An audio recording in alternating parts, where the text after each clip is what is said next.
Welcome back to the Mail-In Podcast. Good morning if you're listening on Thursday morning. Good afternoon if you're listening on Thursday afternoon. Good night. You use our voices to fall asleep at night. I don't know, Sally. Good morning to you, though, Sally. How are you? Are you going to go through a whole script for like the whole week? Like what if somebody's listening to this on Saturday morning? Then they're probably hungover. And let me just tell you now, it gets better. Oh, Give it about 6 hours. What's going on with you? Nothing. Literally nothing. I made a delicious smoothie this morning. And that's all I have on the docket, literally. Actually, that's false. That's not all I have on the docket. It wasn't delicious? It was delicious. I just remembered as we were saying this, because normally my Wednesday's like my day off. I record, I go pick up Fritz. We take a group nap. He goes to the crib. I go to my bed. Which is also at the crib. Which is also at my crib. But it's a delight-filled nothing day. It's a me day. I just remembered as you asked me that I got a letter from the DPS saying that my license has been compromised. Oh, no. And like a data breach. And that I have to go in and take a whole new picture. And I don't know if they have to like send me give me a new driver's license number. I don't know.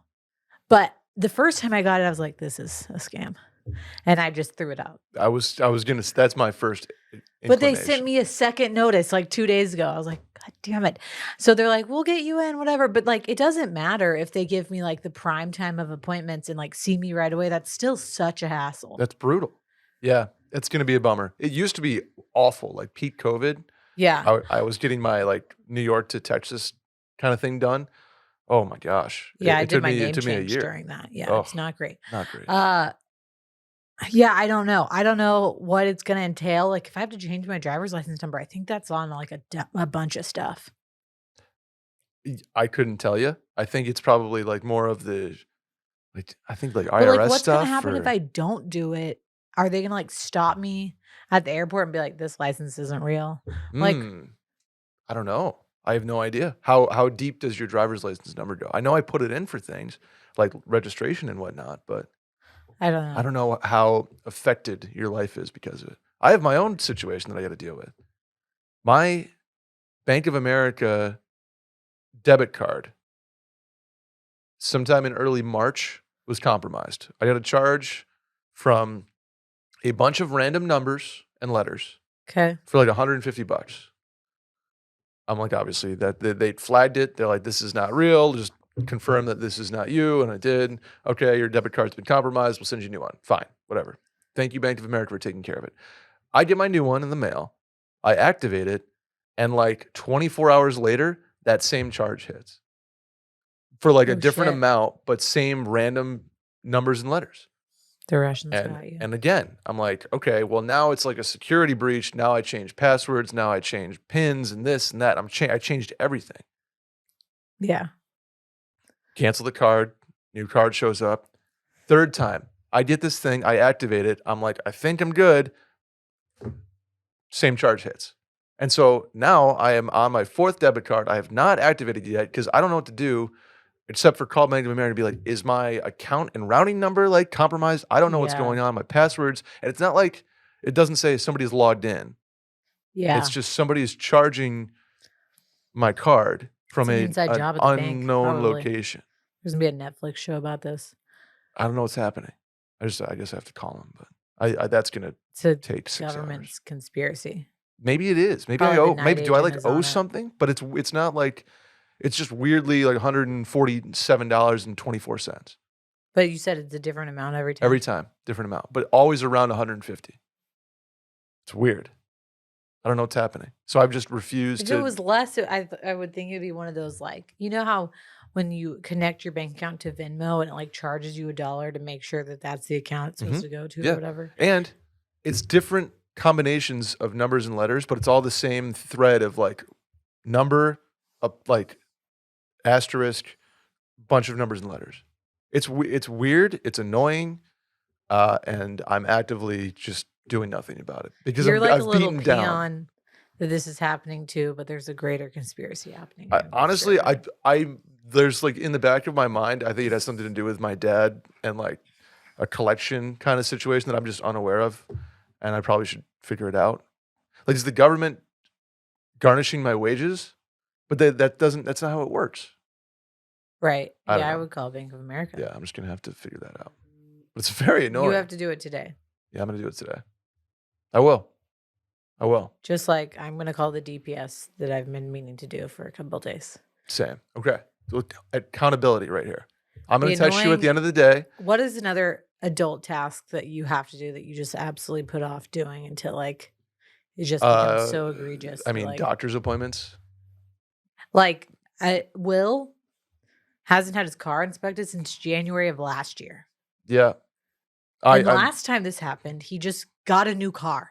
That was how his inspection was overdue by like almost 2 years. He just got a new car.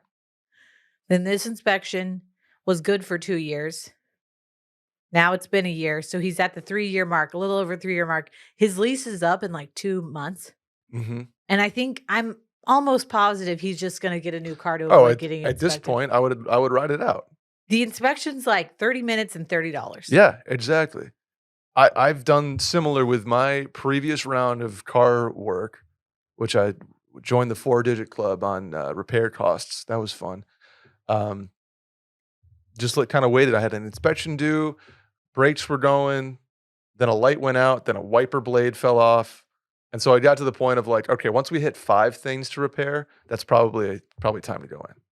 And my check engine light was on for a year because every time I went in to get my oil changed, I was like, hey, would you mind testing this? They're like, yeah, it's just like a fuel exhaust, like barely a leak. You're fine. You can drive on it. It's just going to have your check engine light on. I will drive on a check engine light or a check tire light when like, the pressure's off because of the weather change. Right. It's usually just cold. Entirely too long without being concerned about it. The check engine light, I got concerned about, went in like that day, and once they told me that it was like the most minor of check engine lights, I'm like, okay, now it doesn't exist in my brain. But what it does do on my Jeep is that I can't remote start with the check engine light on. So I would go golf and not be able to start my car on the walk back to the parking lot and get into a just sauna. Not ideal at the end of the day. That's not good in Texas. All right. I'm texting you at the end of the day. Okay. I'm going to call DPS as soon as I get home. Did you call DPS? And you're going to say, did you call Bank of America? Okay. We're going to hold each other accountable. Randy, anything you need to take care of today? Randy's all set.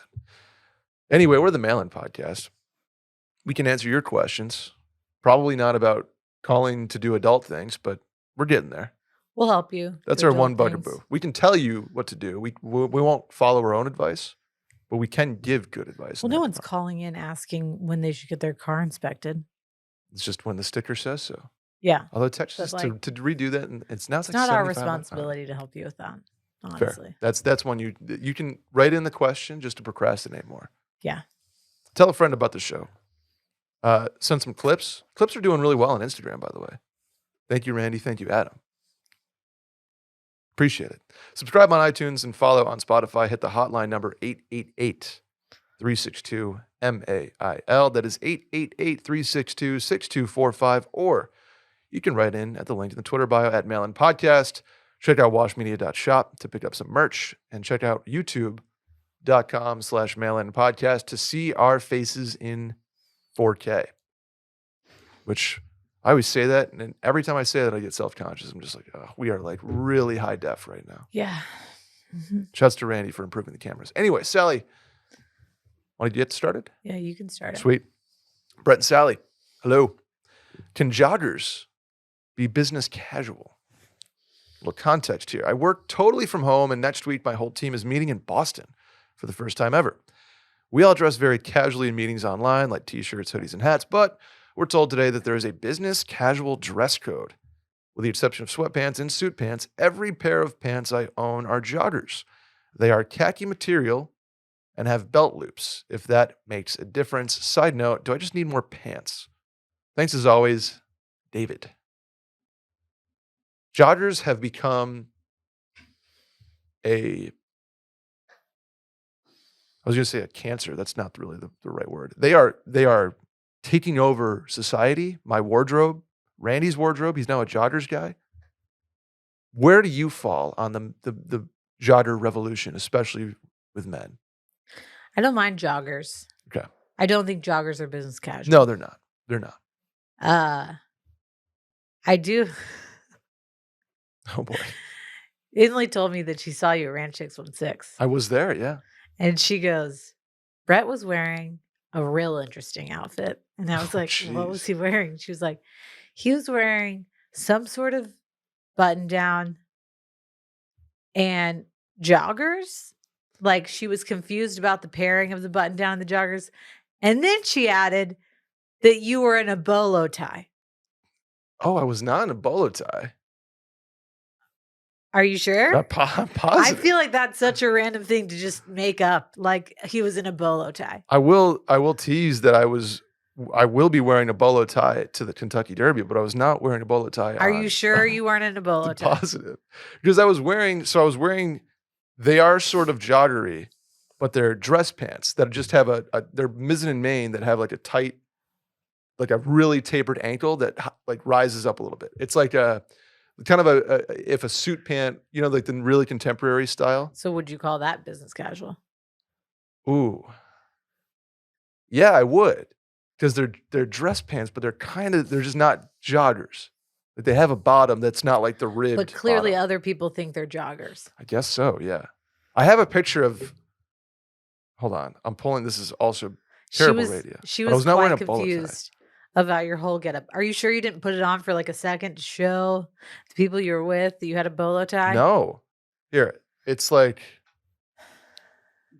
those pants. They're just high. Okay. Literally those pants. So they're high, like kind of ankly. I guess my stopping point for joggers and business casual would be they can't have a gathered hem. It has to be like a straight hem, even if they're tapered, but it can't be like a scrunched. Elasticy hem? Yeah. Or elasticy. Those pants do. And that's where I'm sure she's like, they look like joggers. You just said they weren't joggers, but they're not. Though. I am wearing them probably to the Derby because they're dressy. I can't explain them. Randy, Randy's seen me in them before, but. Are you? I think this whole conversation right now that you're having says, yeah, don't wear joggers to this thing. Correct. Yeah. Okay. Correct. Even if they even look remotely like them, they're not acceptable. Just get a pair of chinos.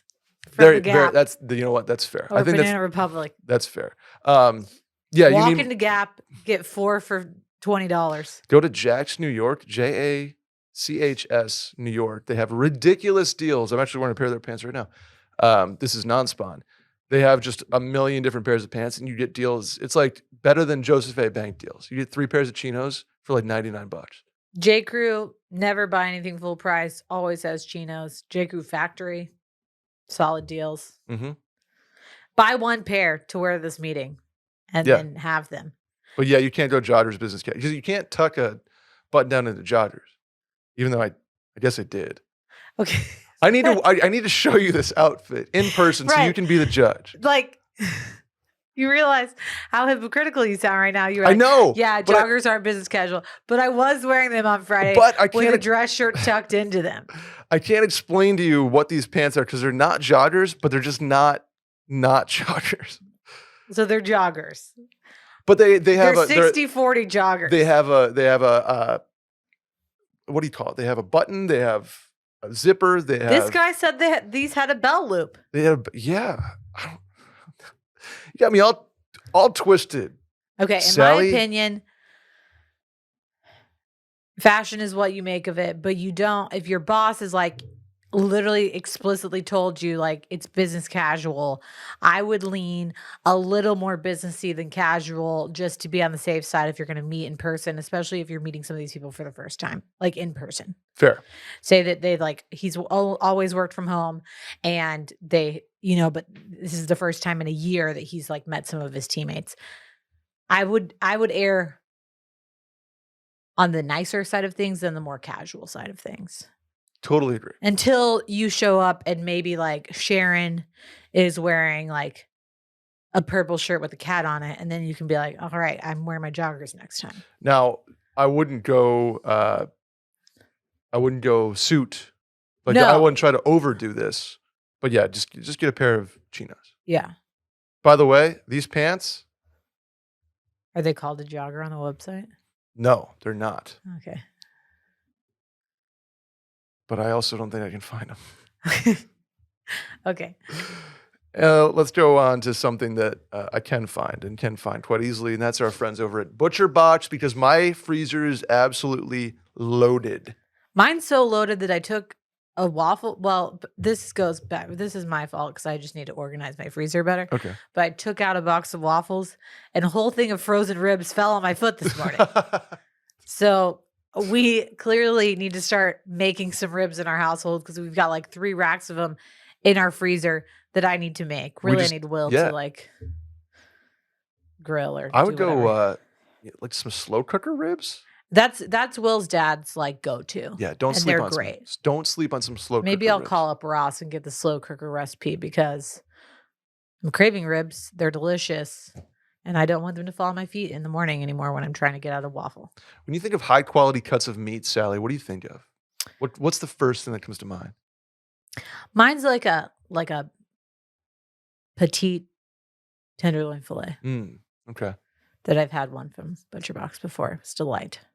I think of the marbling on that was fantastic. I think of on something the strip, like actually. Unrealistic price, maybe unrealistic expectations.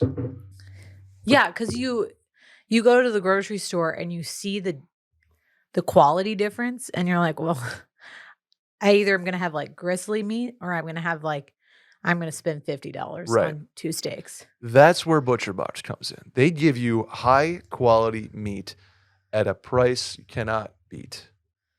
That's for free, ButcherBox. I'm on a steak tip kick at this point. Little steak tip salad, perhaps, that I've done recently. All through our friends over at ButcherBox. Boom. They also have really good seafood. And it feels like it's hard to do seafood the right way when you're not, just going to get it fresh from a deli. It's hard to do frozen. Yeah, or a butcher, excuse me. But they do it really well. Yeah. And I've done lobster. I've done scallops. Well, because it's shrimp. like fresh and then frozen to you, not like frozen for 9 months. Exactly. And then in your freezer for 9 more months. So here's the thing with ButcherBox. High quality meat and seafood you can trust. 100% grass-fed beef, free-range organic chicken, pork raised crate-free and wild-caught seafood, and no antibiotics or hormones, and it's delivered right to your doorstep with free shipping always. You can also customize your box. You can pick one off the rack, gets you a good mix, but you can customize it. Because if you're like not a seafood guy or you're not a red meat guy, you can figure that out, or girl. ButcherBox has something for you. And Sally, are you ready for this deal? You're a chicken nugget girl.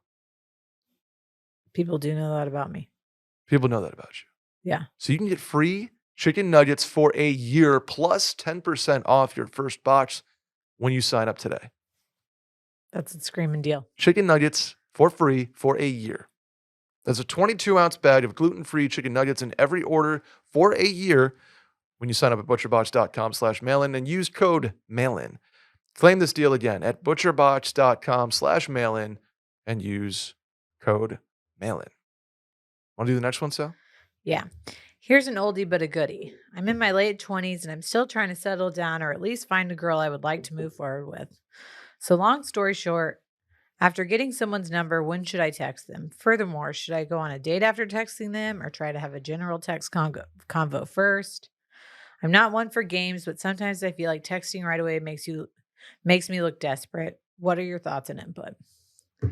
Classic question here, Sally. Okay. Needs a refresh. I'm going to just say my initial thought here. Okay. This guy is desperate. Ooh. And I don't mean to say that in like a mean way. Okay. What I'm saying is there is a period. I would say for guys, it happens. For girls, it happens much earlier. Like I need to be in a relationship, find a husband, et cetera, et cetera. And then that continues on as your friends get married and the panic sets in.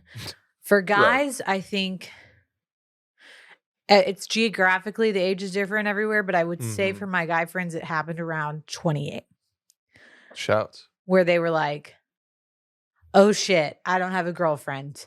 Now I'm going to like just flail around like a psychopath trying to get a girlfriend, and it's going to wreak desperation, and everyone knows, including the girls that I'm trying to hit on. Okay. Does that make sense? Yeah, I don't know if Have you had Randy wants friends to like this? comment on that at all, but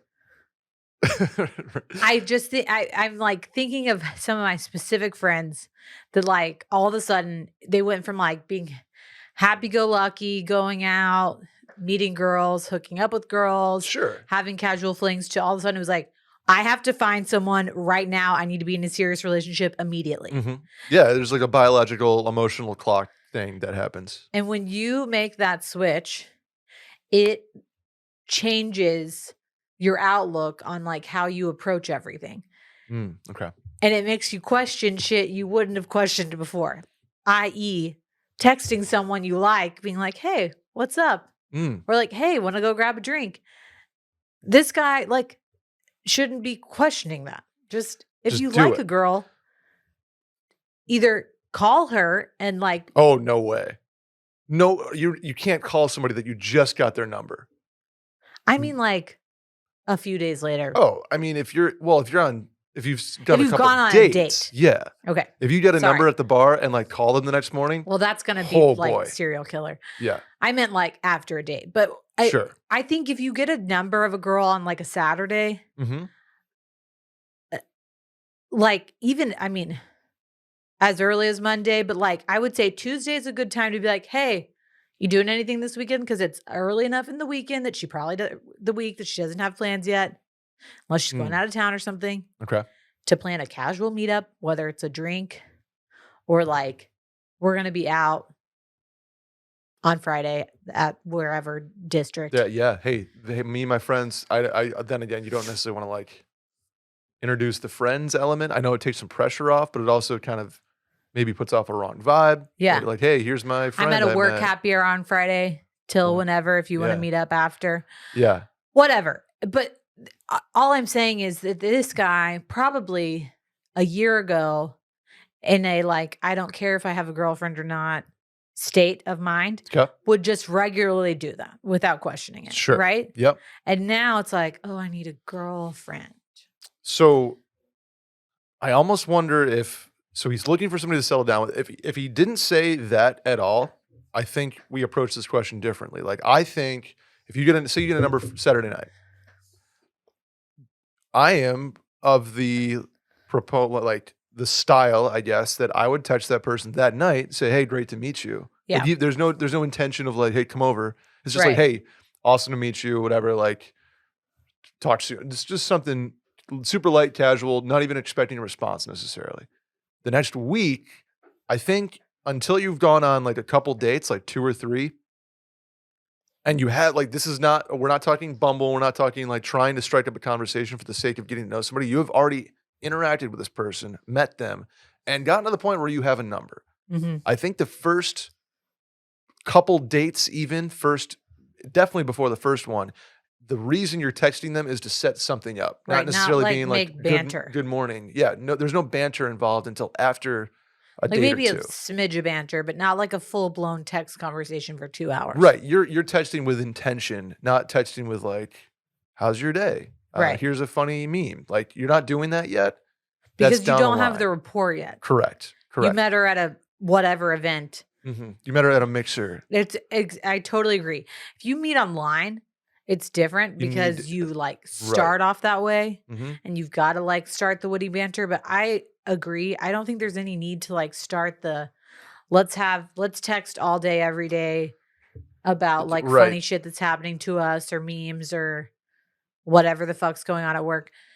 That's not necessary. Go on some dates and then just establish whether or not you like each other to text each other. Totally. Yeah. You are texting for plan making.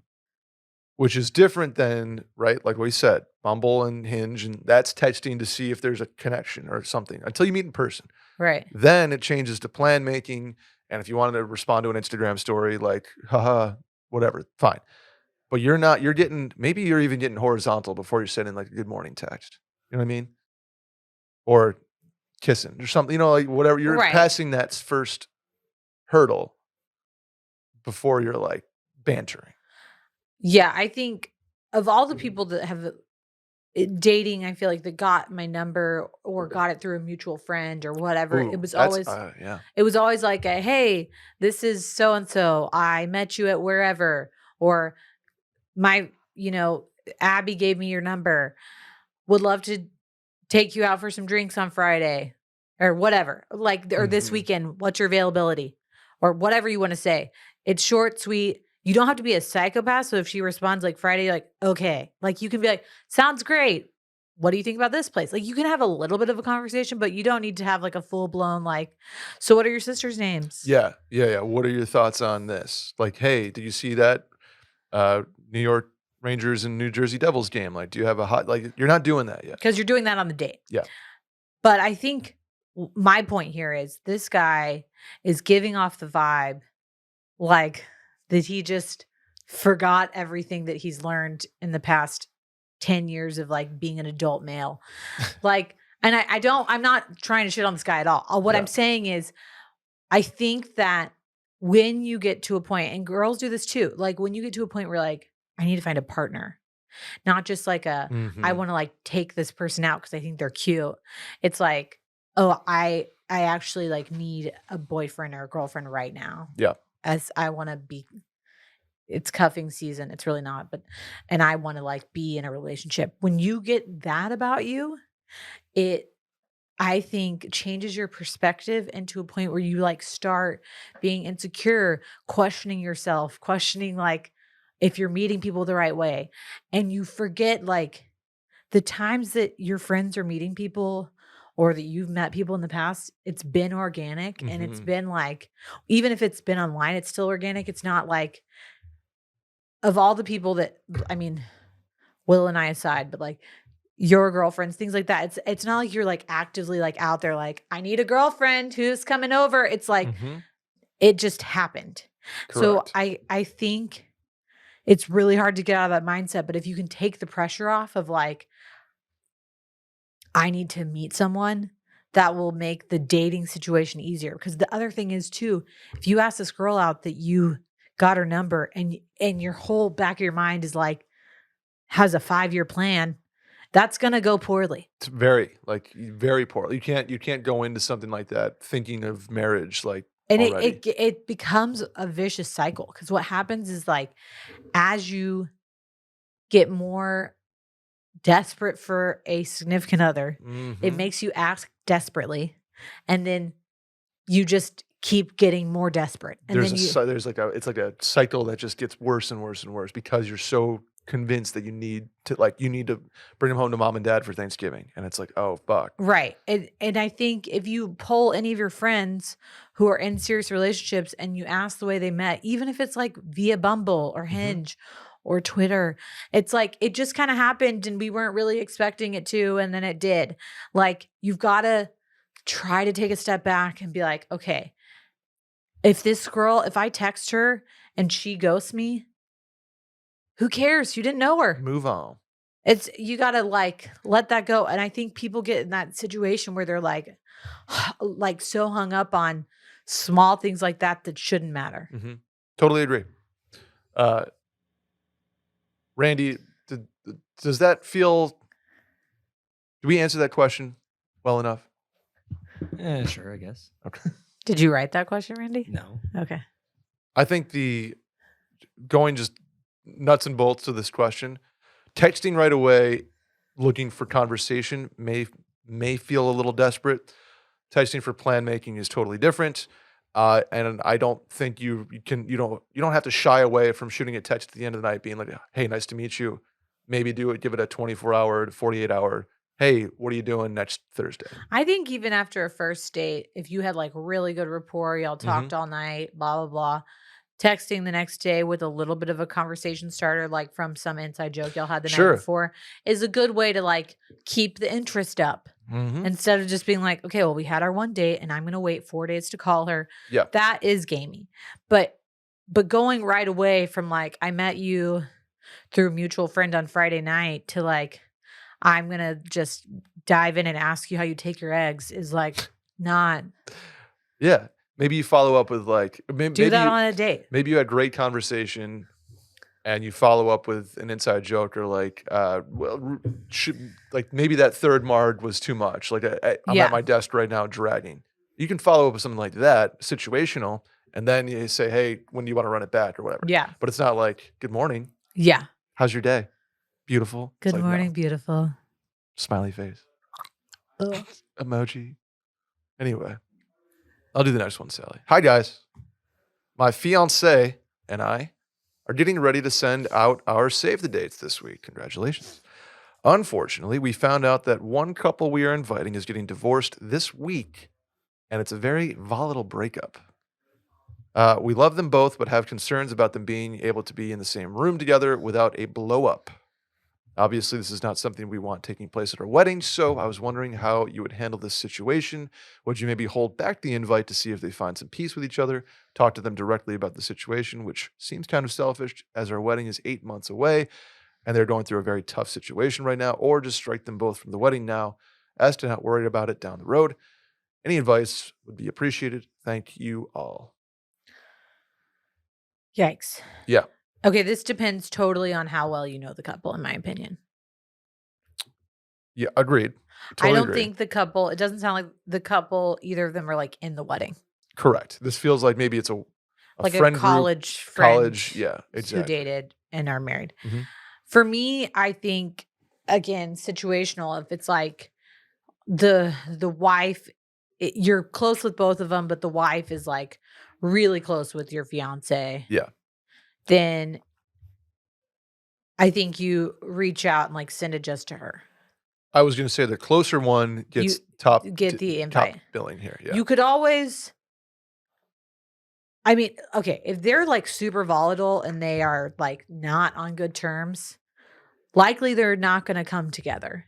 Correct. And likely they're not going to both show up at the same place.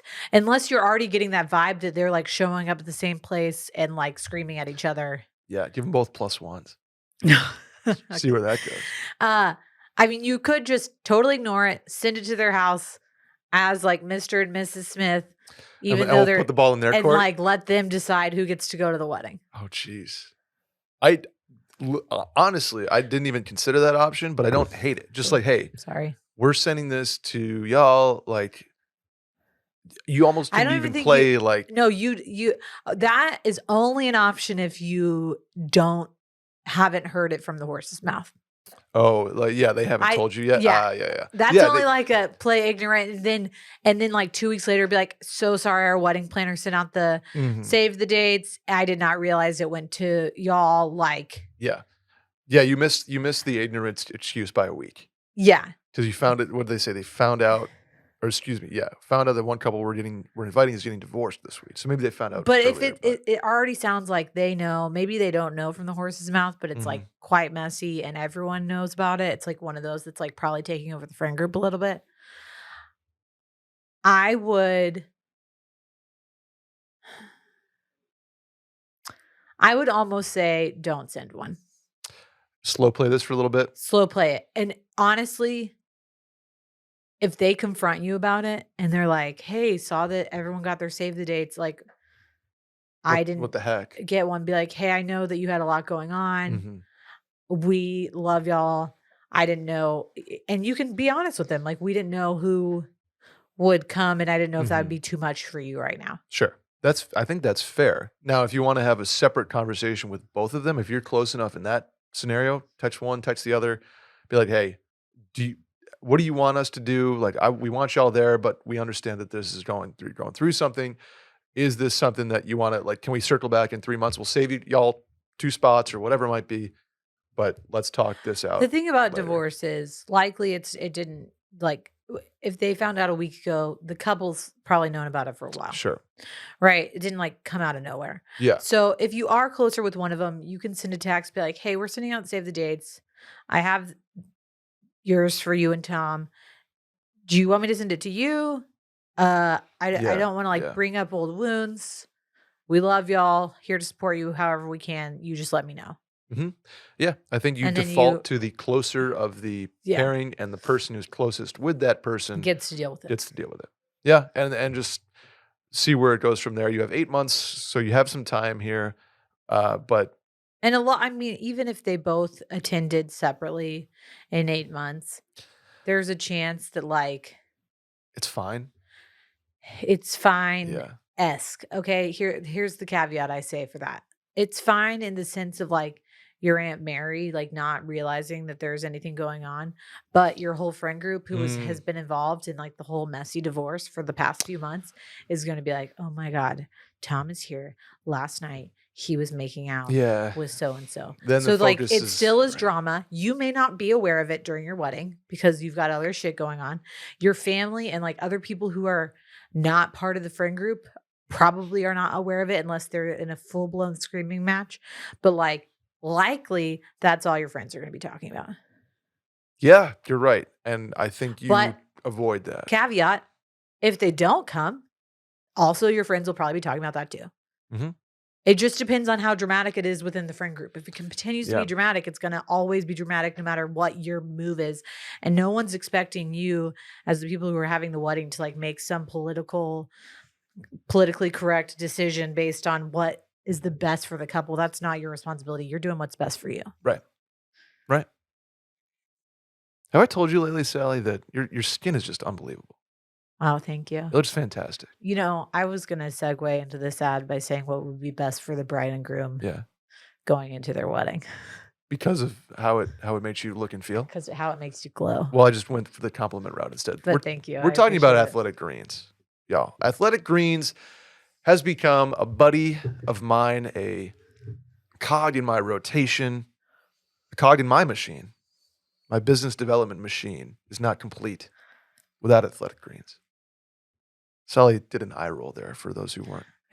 I didn't do an eye roll. I did an eye raise. Eye raise. So what is this stuff? Well, it's one delicious scoop of AG1 in the morning that gives you 75 high-quality vitamins, minerals, whole food sourced superfoods, probiotics, and adaptogens to help start your day right. This special blend of ingredients supports your gut health, your nervous system, your immune system, your energy, recovery, focus, and aging. All of the things, Sally, your routine, everybody knows it by now, but it is what again? My routine is to get up and have it first thing in the morning on an empty stomach. I actually mix it and then put a couple ice cubes in it because I like it to be cold, and I drink it on the way to work. Mm-hmm.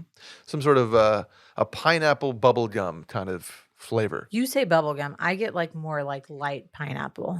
Okay. Taste. Light pineapple. I actually did put it in my smoothie this morning. There you go. I am a similar kind of thing. Going out the door, pop one in, shake it up, down the hatch, boom, rinse it out in the sink. Ready to go again tomorrow. Just that easy. Lifestyle friendly, whether you eat keto, paleo, vegan, dairy free, or gluten free, and contains less than 1 gram of sugar, no GMOs, no nasty chemicals, or artificial anything, while still tasting good. Supports better sleep health, sleep quality, and recovery, and mental clarity and alertness. Just something that gives you the right stuff to start your day on a health kick. Like if you're wanting to build a healthier routine for yourself, whether it's food, drink, sleep, whatever you want to do, AG1 is just a perfect way to take a baby step in the right direction. Capiche? So right now, it's time to reclaim your health and arm your immune system with convenient daily nutrition.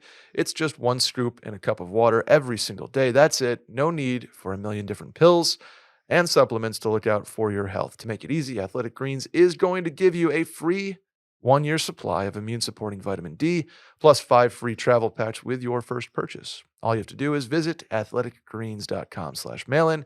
Again, that is athleticgreens.com/mailin to take ownership over your health and pick up the ultimate in daily nutritional insurance. Next one? Yeah. Oh, I'm reading, right? Sure. Okay. Hi, Brett and Sally. I'm getting married next year, and my matron of honor has been asking me to think about where I would like to have my bachelorette party. I live about an hour away from my hometown, which is a large city that is also a very popular bachelorette destination. So Nashville or Austin. Mm-hmm. Most of my bridal party lives in that city, and my mom has even offered to let us use their house for all of the girls to stay in for free. My question is, though, is it a lame move to just have your bachelor party in your hometown? For context, I'm 30. Most of my bridesmaids are around the same age. I know a lot of them have other trips planned for the upcoming year, and some are even trying to get pregnant. Being the people pleaser that I am already stressed at the thought of my bridesmaids having to shell out a ton of money for the flight, Airbnb, etc., just for me. However, when I tentatively brought up the idea to my future sister-in-laws, who are bridesmaids at Easter, they were polite but didn't seem super psyched about the idea, which has me really questioning this choice. Again, my hometown is typically full of bachelor and bachelorette parties, and there's a ton to do. I just don't want people thinking I'm a lame bride by not going somewhere different and fun.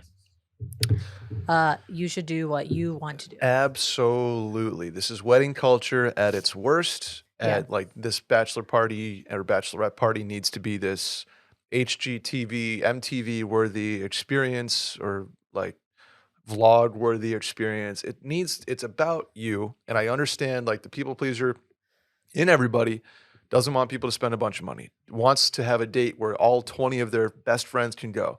That's probably not going to happen. People are going to spend money. People want to. Like I love going to bachelor parties because it is, one, it's fun. Two, it's a celebration of basically your entire friendship with this guy or girl, knowing that like, hey, now you have more responsibility. Now kids are in the picture. Now you're gonna have a wife who marriage is the most important thing in your life. And now it's like, hey, we did our job. Now go have fun with the rest of your life and adult responsibilities. So it's like I don't want you to spend a bunch of money, and maybe we won't go to Italy for a bachelor party, but having it in your hometown is absolutely fine, especially if it's a fun one. Yeah. People do it in Saratoga all the time. Yeah. I mean, I have been to several bachelorette parties in Austin. Mhm. There are a couple things I would just be forewarned about. Okay. To just think about. When you have it in your hometown, you run the risk of running into people that you know. Yes. Which is fine. Yeah. But like, not really something I wanted to do on my bachelorette party. Fair. I didn't have one, but when you do have one. Also not something I want to do on other people's. We're having one for Will, by the way. Okay. That being said, all three of them were kind of different. One of them in Austin, and some of us lived in Austin. The bride did not. Okay. But we all went to college at UT. We ended up renting a lake house and mostly spending time like at the lake house. Yeah, sounds fantastic. Outside. We like came in for one dinner, but like it was out on the lake. So I think if you're going to do it in your hometown, do it in something that you wouldn't be normally doing. Like maybe you skip the bar that you go to every other right. day. Like where you could possibly run into your fiance's friends. Sure. Because that's just, it's like, you don't want, I mean, not that you're doing, especially in your hometown, but not that you're doing like nefarious things. It's just more that you're like, you're on your bachelorette party. You don't have to like explain to like whoever. So like do something, especially if you're in a big city, like even Austin, there are parts of the city that I like don't go to often. If I was like going to be in Austin, I'd like do a whole thing on the east side where like I'd never really hung out when I was in college, you know? So think about that. Think about also, especially if people already live in the city, it's nice to have like your parents' house as like a home base, like fun little sleepover, but I would make it into an event where like, if you want people to stay there, then do something at the house to make them want to stay there. Like we're all going to like do a cooking class and like open laundry, do the lingerie shower and all of that at my parents' house that night, have a little slumber party and have that be one night, but don't be offended if people are like, I want to sleep at my own house. Yeah. Oh, yeah. Absolutely. Yeah, and you do run the risk if you have it in a place where everybody lives. Like it's one thing to have one or two people stay at their house. Like, hey, I'm gonna save money. Totally get that. But then if you have everybody doing it, then it just becomes a weekend where people are meeting up and transient, and maybe that gets annoying. I guess if you don't have the majority of the group in one location. And I would just figure out what the vibe you want it to be. If you really want it to be like a literal throwback slumber party, make that known so that everyone's expectation going in is like, we're spending the night at our parents' house. And that's fine. I have been also one of them was like some people stayed at like a fun hotel, which is another thing you could do. Like a couple, you and then some of the girls who like don't live there could get like a really nice hotel with a good pool situation, and then y'all could have like kind of a home base. Cabana day. But not everyone has to stay there. But I think part of the fun of bachelorette parties, at least for me, is like the late nights, we're drinking wine, talking, etc. So if people are going home, you kind of like lose that. Totally. Yeah. And again, I don't think that thinking about another person's like trip they're taking to Mexico in 4 months, just like you have to compartmentalize and just say, hey, we're doing it here. If you can make it, great. If you can't because of financial or travel or pregnancy, totally get it. I'm going to have my people here that can make it, and great. And that's it. I think she's being kind of selfless, and she is like, I want to make it work for a bunch of people. And now my sister-in-laws are being bitches about it. Right. You can't please everyone. Never are going to be able to please every single person. So you really should do something that like you actually want to do. And if you want to do it in your hometown, that's great. You should do it in your hometown. Who gives a shit if your sisters-in-law like it or not? Correct. It's not their party. But if you're doing it just because you feel like that is what's expected and you don't want to piss people off and you want to give everyone the opportunity, but really you want to go to Miami, then go to Miami. Go to Miami. Right. Exactly. Like, don't do it because you're trying to please a certain friend or a certain number of people. Do it because you want to do it. But I mean, if you want to have a bachelorette party in your hometown, especially if it's town like Austin or Nashville or Scottsdale, where like people are all the time having bachelorette parties, absolutely do it. There's tons of stuff to do. In my opinion, I would not probably make my friends who live in that city like all dress up in matching pink shirts that have logos on them about the bachelorette party and like be on a, God forbid, pedal pub. Yeah, pedal pubs are tough. The worst. But I would do fun, cool things. Like, I mean, even like going out and paddleboarding on like Lady Bird Lake or something like that. That go run a boat. Something that like everyone does, but like you could do that and like not. My concern would be like your friends are going to be like, fuck, I don't want like my coworkers to see me like running around. Yeah, like your boss doing a is scavenger hunt at a bar or something, and they're like, oh, hey. But if you're like at fun dinners and you're like doing cool day activities, or you're like hanging out at your parents' house having like just a big pool party at your parents' house, who cares? Like, do what you want. If that's what you want to do, great.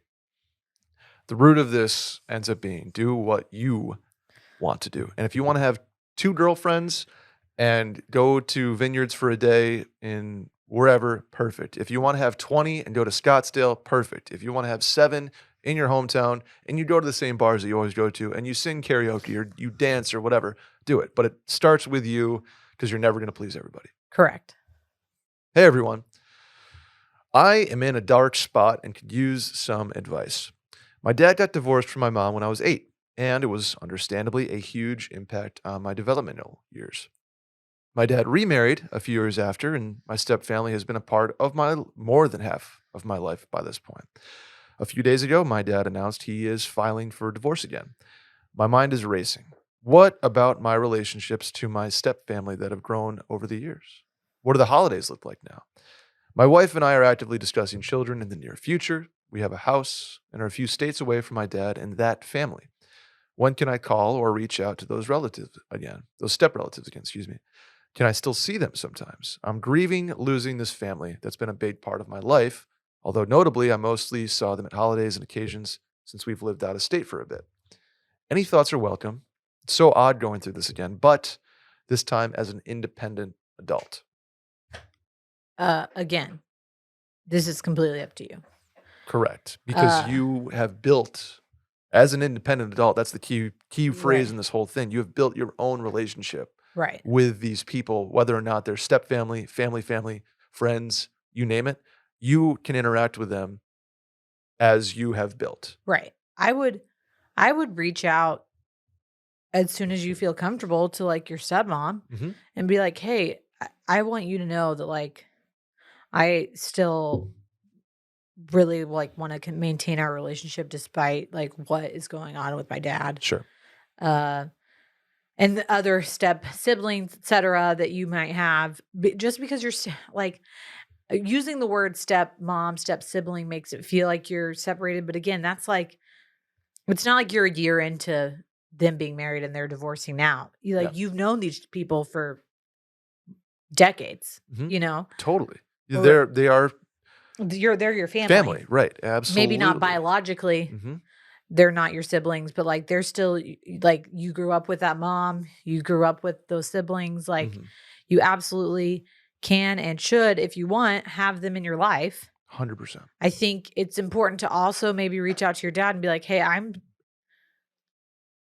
understandably still going to maintain a relationship with mom, so-and-so brothers, this aunt, etc. They're your family. And again, you are an independent adult. You're a married independent adult who has your own, you have carved out your own path in life. Right. You've gotten to somewhere because of family and your dad and the step family, but you are independent. You're not on like under the roof. You're not like, I'm trying to put it, you're not on that team anymore. Yeah. You have made your own way. Right. And you have every right to reach out and keep a relationship. And yeah, holidays might look a little different now because we're not doing Thanksgiving with everybody, but you can create another tradition. Now you just pad in an extra day and go see stepmom. And there's nothing wrong with that at all. And I think this is a lot more common than he thinks. Oh, I guarantee it is. Yeah. Because I mean, people, especially like late divorce, I think it's so interesting because I think when your parents get divorced when you're young, it's very formative, but it's something you learn to live with and like accept, and regardless of how it affects you. But then you also, when your parents get divorced late, it's so different because even though you are older and can like mentally understand what's going on, I think it affects you almost more because you like it. I mean, either, any age, it changes kind of how you view relationships and, but like as kids, it's harder to understand. You internalize it, things like that. As adults, you still internalize it, but for different reasons of like, why didn't I see this coming? Like, it's so interesting. Should I know about this? Yeah. It's so interesting watching my friends whose parents divorced when they were like babies. Yeah. And that's the only life they knew was like new parents, etc. Versus like I had a couple of friends whose like parents got divorced when we were like in college or later. And then it's like, has my whole life been a lie? Like what's going on? And anytime like divorce fucks with you, but at the same time, like you said, you are married now. You have your own family unit. You're thinking about creating a family. You can choose for whoever to be a part of that family.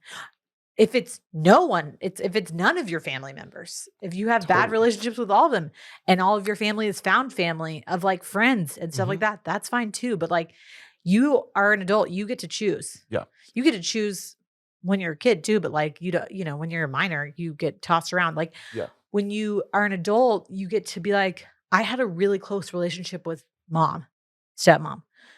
I'm going to keep seeing her. Just because you're divorcing her doesn't mean I have to pick a side after 12 years. Correct. You can literally be on both sides here. Right. Because that is your choice. Even if your dad was married to someone for a year. Yeah. And you got close to them, you can maintain a relationship with them. Right. Totally. I know it feels really dark because I think divorce, especially if it's a family that you grew up with, it's like now you're going through it a second time. The feelings are so different, but also the same, if that makes sense. Yeah. And as somebody who's gone through it, a late parents kind of late divorce, you figure like does that increase my odds? Like is something up with me now? And especially going through it twice. Right. And he's married, he's probably like, well, does that mean my relationship's gonna fail at some point? And no, it doesn't. It is totally it does independent. Not correlate. Like I know it's dark and it feels lonely, but the thing is that your stepmom, your step siblings, your dad are not going to be upset with you if you maintain a relationship with all of them. Right. Even if it's messy. Even if it's totally messy. Like if they do, that's a perfect opportunity to have a conversation, create a boundary of like, hey dad, I'm going to still see mom. Yeah. Absolutely. And you have every right to do so because you are, like you said, full circle here, an independent adult. Exactly. Last sorry one, you're Seth? going through it. Okay. Yeah, I also am sorry you're going through it. Here we go. What's the cutoff age for still wearing a belly button ring? I would say 2007. Ooh. The year. The year 2007. Anything after that, Sally's out on. Now, I'm going to be a little more forgiving here, but still careful. I think the cutoff for wearing a belly button ring is when you can't really pull it off anymore. You're talking physically? Maybe some physical, maybe some age, maybe, and this goes for men too, with like the barbed wire bicep tattoo kind of situation. Like, hey, at some point, you gotta move on. And I'm not saying don't do it. I'm empowering and saying, hey, if you want to rock it, rock it. If you want to flaunt it. I'm just all not about going to empowering be people here, but literally, Brett, I want your true take. You're hanging out with a girl, y'all have been talking, it's been a couple months, and then you go to the pool for the first time together and she's got like a full chandelier hanging from her belly button. What are your thoughts? I am not into it. Correct. I'm not going to say I'm not attracted. Like it doesn't take away, but it's not adding. And it might take away a little bit. Okay. I thankfully never got a belly button ring because one, I don't like have a cute belly button, I don't think. I also have a scar on the side of my belly button where I had a mole removed. So like that, I don't like need to call attention to that. But getting a belly button ring in high school, like probably my sophomore year, and in a similar vein of like wanting to highlight my hair, both my mom put her foot down.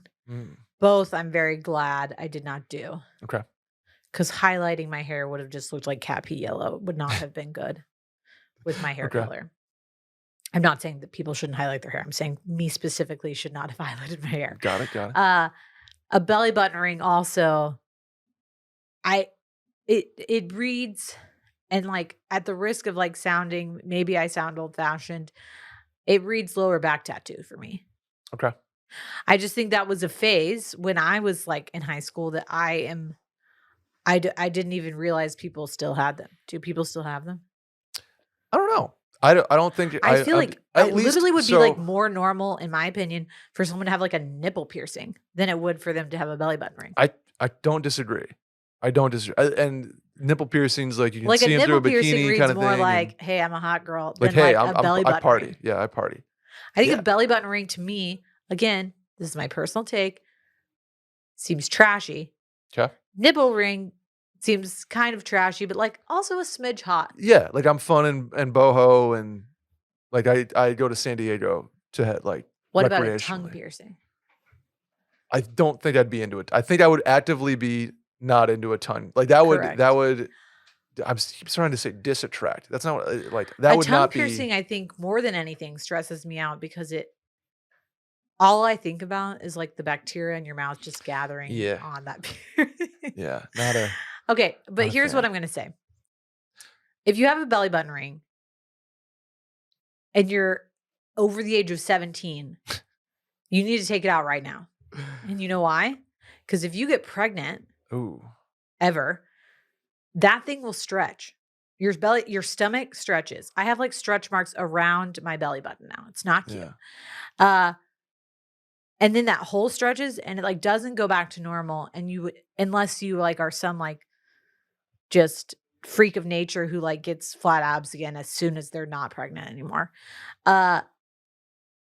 It's just one of those things that I personally don't think is gonna age well. Fair. Now, I will say this about like body jewelry in general. Have you seen like the girls that wear like the little lace, the hip chain, hip around chain, your body chain? Those look hot. Those are super hot. I agree with that. I don't have a problem with like a body chain. Okay.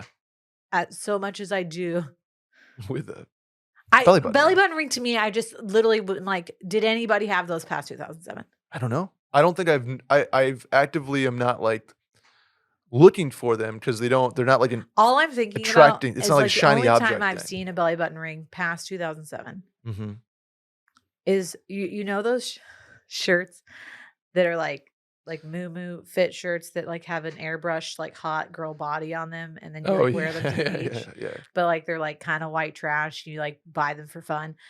We all bought them for a Jimmy Buffett concert. And like mine was like wearing an American bikini, and she had like a tattoo, like again, back to the early 2000s, Playboy bunny like sticker that was tanned into her. Because you put it on your like lower like stomach, like almost next to your pubic bone by your hip. One of my friends bought one that had a belly button ring. We were all like dying laughing about it. Like and maybe I'm a prude. I don't know. I just think no.